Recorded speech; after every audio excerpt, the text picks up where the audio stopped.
Ayun, good day sa lahat. So meron na naman tayong dalawang napakagandang full face ng Spider. So isa itong Spider Fury version 2. Ito naman yung Spider Rogue Plus, or just say na ito yung version 2 ng Rogue or Spider Rogue. Ang pangalan nito ay Spider Rogue Plus. Na-review na natin noong last time na video natin. Panoorin nyo lang dyan sa... Basta hanapin nyo lang dyan yung na-review natin to ng solo. And then I think na-review ko na din to ng solo. So ngayon i-compare lang natin sila basic sa kung ano yung mga specification nila, kung ano masasabi ko, kung ano mafe-feel ko sa kanila, at kung anong yun nga yung specification, or kung ano yung outlook niya for me or sa personal ko. Syempre sasabihin natin kung ano yung mga thoughts natin dito. So ayan, tignan nyo muna. So same sila ng Spider na brand, and then meron silang same din na merong spoiler. Ayan, kung nakikita nyo. So ito yung spoiler ng Spider Fury version 2. So madami ng ganito ngayon. Ito naman yung pinaka-latest. I think siguro mga 1 month na din to na-release yung Spider Rogue. Hindi ako nagkakamali. Correct me if I'm wrong. So ang nakalagay dito ay Spider Rogue, and then may nakasulat dito sa likod, Ravage. Correct me if I'm wrong. And then size XL, 1,550 grams yung bigat nito. And then ito naman yung Spider Fury ay nasa 1,600 plus 50 grams. So 1,650 grams siya sa size na large. So ito size XL na po siya, pero yung bigat nito ay nasa 1,500 plus 50 grams. So all in all 1,550. Ito naman ay 1,650. So doon pa lang malalaman mo na kung sino ang mas angat sa kanila based lang doon sa specs na nakalagay dito. Pero kung hahawakan natin siya, ayan, medyo lapit natin. Pero kung hahawakan natin siya na walang stand, parang same lang din sila ng bigat. And my personal na thoughts, ayan, para magka-the same, siguro sila magkalayo, pero mas mabigat nga itong Spider Fury na version 2 kaysa dito sa Ravage na Spider Rogue Plus na model ng Spider, no? So ayan. So iharap medyo, ayan, para face off silang dalawa. So same din sila na dual visor, pero dito sa may pinlock nila, mas maganda yung pinlock ng Spider Rogue kasi may ganito siya.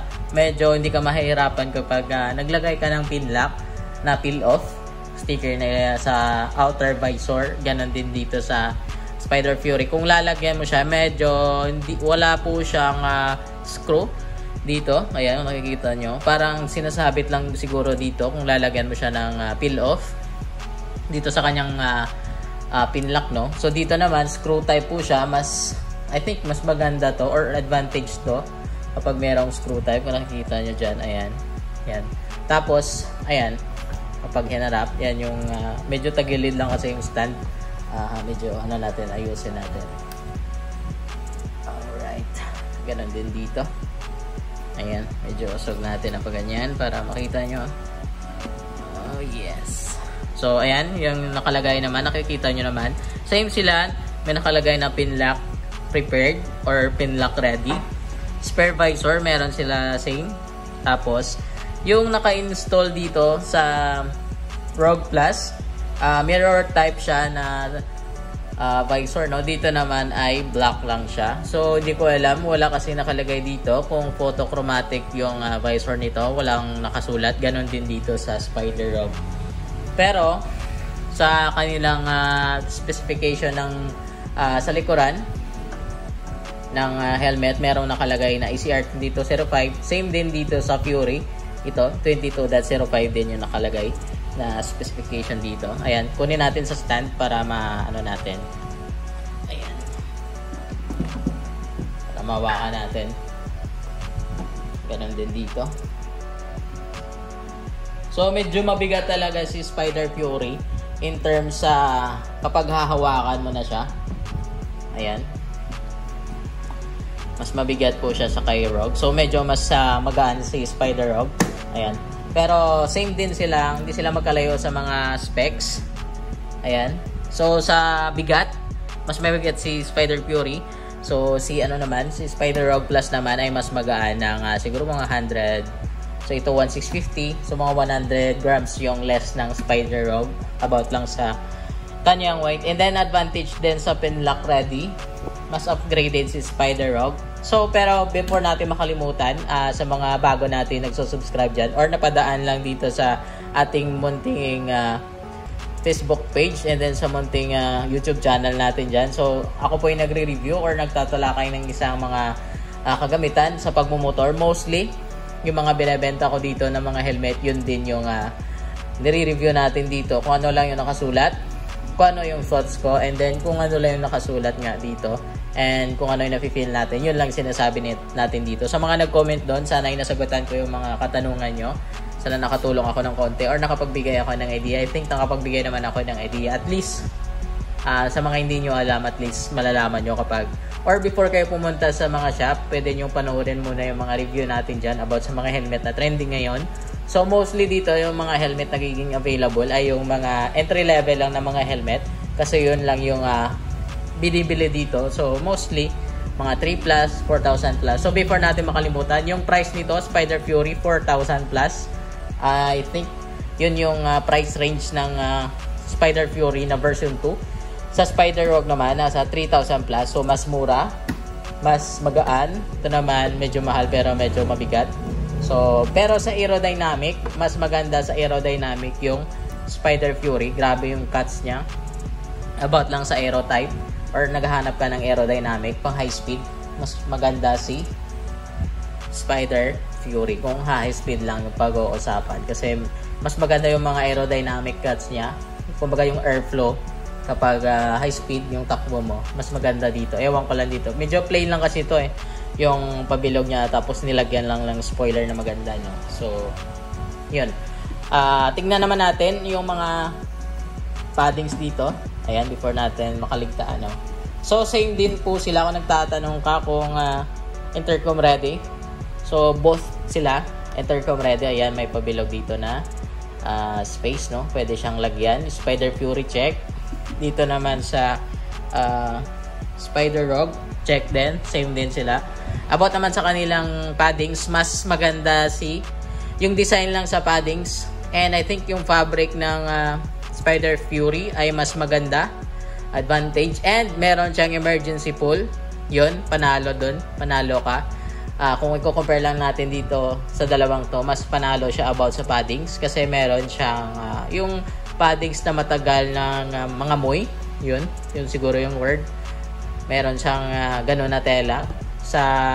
Dito naman sa Spider Fury, meron din naman siya na matagal din bumaho, pero I think mas matagal mga moy yung Spider Fury compared dito sa Spider-Rog.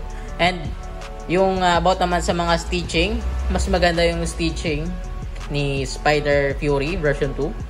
Ayan, kulay neon green yung nakasulat. So, reflectorized po to yung kanyang tahe kapag nailawan. Syempre, reflectorized din. Yung orange dito, nakaguhit sa kanyang, ayan, kung nakikita nyo yan. Reflectorized din po yan kapag ginagamit po siya. And meron siyang emergency pull. So, same sila na quick release. Ayan. So, walang naka-D-ring sa kanila. So, same sila na quick release. So, pang daily talaga po siya. So, kung pang racing naman, syempre mas maganda yung mga pang big bike app na mga motor or pang karera talaga, mas maganda pa rin yung D-ring kung sa safety lang yung pag-uusapan. So, ayan. Sa feeling naman ng kanilang fabric, napaka-smooth ng Spider-Rog. Ayan.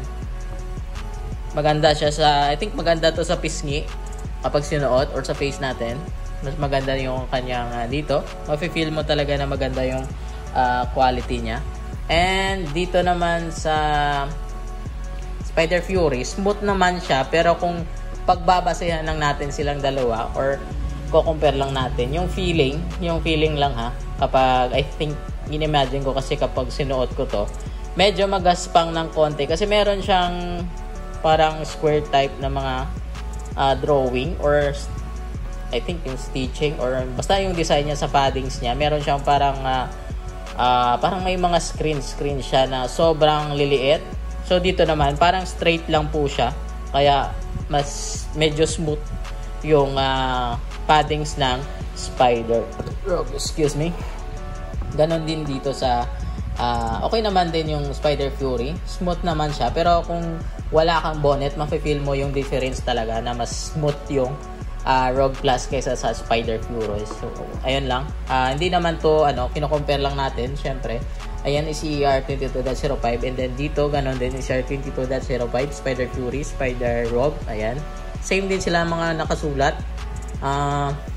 Mostly, for yung sa Fury naman, may nakasulat dito na for fabric inner lining. Dito sa Spider Rogue, wala siyang nakalagay. 100 UV protection lang, dual density EPS liner. So kung pagbabasehin sa specs, mas madami nakalagay dito sa Spider Fury. So mostly lahat nandito na sa kanya. Yung hindi lang updated dito yung kanyang shell, na I think yung mga mostly ng mga helmet ngayon na lumalabas ay naka ECR 22.06 na, or na-test na sila sa ECR 22.06 na mga body ng shells nila na ganun katibay. So ito ay ECR 22.05. So matibay din naman yung ECR 22.05. Syempre kung bibili ka, syempre yung pinaka latest na. So okay pa din to kahit last year pa to ni-release. Okay pa din siya gamitin. So I think yung mga lifespan ng mga entry level na helmet, kung hindi ako nagkakamali, correct me if I'm wrong again, I think nasa 5 to 6 years siya na pwedeng kumbaga yung expiration niya, parang ganun, 5 to 6. Yun, based lang doon sa nabasa ko sa internet, 5 to 6 years. Yung mga entry level na mga helmet, no. Sa mga carbon fiber naman, depende din sa brand or kung gaano siya. Mostly is JC. Umaabot siya ng 10 to 15 years. Correct me if I'm wrong, pero yun yung nabasa ko.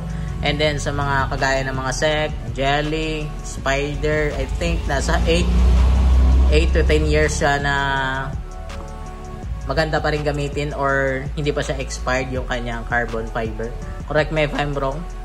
Pero I think meron silang mga, kasi yung nabasa ko sa mga comment doon sa mga posts internationally syempre sa Google or Google or whatever yan, sa internet, sa YouTube may din ako, may napanood din. So before natin makaligtaan, yun nga, salamat sa mga nanonood sa atin dyan. Sana nakapagbigay tayo ng idea kung ano yung mga magagandang helmet na para sa inyo. At least magkakaroon kayo ng idea. So sa mga hindi pa nag-subscribe dyan or nakapollow, please follow us.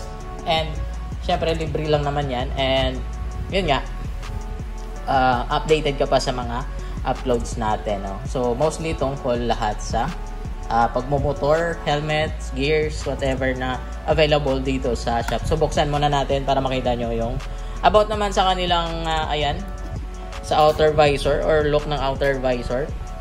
Mas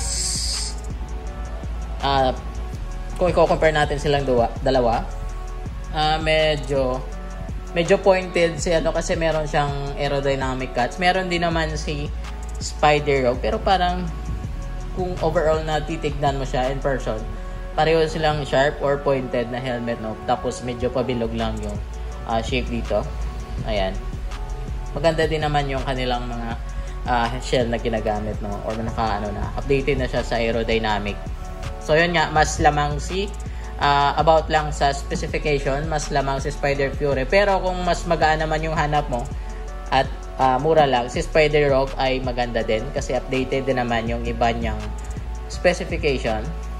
Pareho silang intercom ready, dual visor, may vents dito, pin lock ready, anti-fog ready kung lalagyan mo siya ng anti-fog sa loob. Ang wala lang sa kanila I think yung hindi ako nagkakamali, yung photochromatic or photochromic na visor, na which is yung meron lang I think ngayon sa nakita ko sa mga entry level na helmet.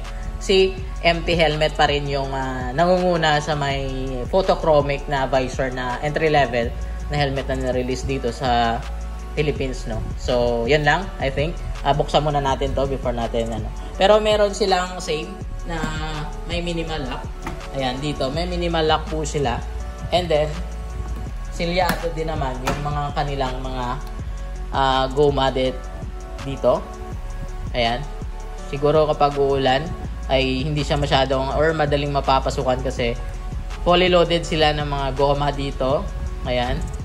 at saka dito sa itaas. Ganon din naman si Spider-Rogue. Kumbaga, parang in-improve nila yung mga past year nila na mga shield dito, or siguro rain shield or something na parang goma na kapag close mo ito ay hindi masyadong mapasukan ng tubig. And then sa ano naman, eyeglass ready. Yung eyeglass ready lang ay si Spider Fury. Si Spider-Rogue ay walang nakalagay kung eyeglass ready po siya. Pero I think pwede naman. Pero mas maganda pa rin yung eyeglass ready kung nag-eyeglass ka, and kung hindi na maganda yung paningin mo at nag-eyeglass ka, mas maganda si Spider Fury kasi eyeglass ready na po siya. So hindi siya masakit dito sa sa may tainga banda natin. Hindi siya masakit kapag sinuotan mo siya ng eyewear, no, or eyeglass. So the same din sila, may vents din sa harap. Mas malaki lang yung vents ni Spider Fury kapag binuksan. So yung sa Spider-Rogue, napakaliit lang.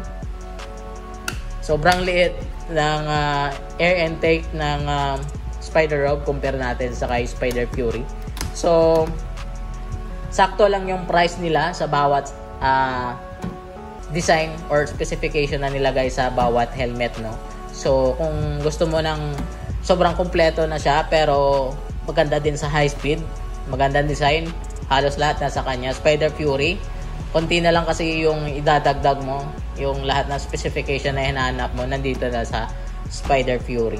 Sa Spider-Rogue naman, kung mga first time mo, mas maganda din si Spider-Rogue kasi hindi siya masyadong mabigat compared sa kay Spider Fury. Kumbaga, kung naghahanap ka ng mga entry level na helmet na hindi masyadong mabigat sa bulsa, syempre hindi din mabigat sa ulo, and ma-advise ko ay Spider-Rogue kasi ito yung latest na release ng Spider. So marami pa tayong helmet na i-compare dito sa YouTube channel natin and dito sa munting Facebook page natin. Salamat sa nanonood ngayon, and sana ay dumami pa tayo at sana makapag-raffle tayo kapag maabot natin yung goal natin dito sa YouTube. Ganon din sa Facebook page, no? So yan lang sa video na to. Salamat sa pagpanood.